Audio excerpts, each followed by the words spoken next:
À présent, on va regarder, on va découvrir le logiciel PowerPoint afin de créer des présentations personnalisées. On va le voir en deux étapes. Première étape, juste une petite étape de découverte pour créer des PowerPoint assez rapidement, mais qui ne seront pas personnalisés. Puis deuxième étape, on va rentrer plus dans les fonctionnalités du logiciel et on va utiliser pour ça un exemple de création d'un diaporama pour une entreprise. Petite présentation très rapide de PowerPoint. On retrouve exactement comme dans Word le bandeau. Ce bandeau constitué donc de différents onglets.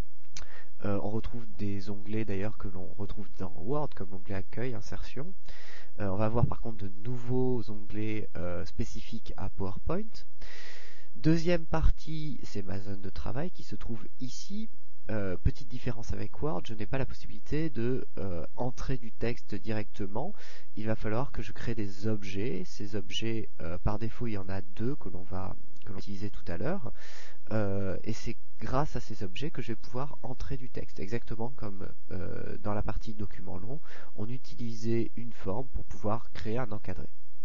Sur la partie de gauche, on va trouver une nouvelle fenêtre qui permet en fait de visualiser l'intégralité des diapositives de PowerPoint que l'on va avoir créé dans PowerPoint.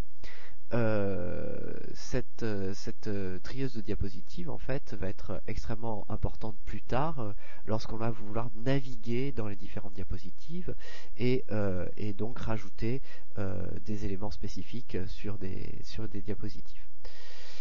Il existe un troisième élément qui apparaît sur le côté droit qui s'appelle animation personnalisée, mais dans la version 2010, on ne la retrouve pas sous la même forme.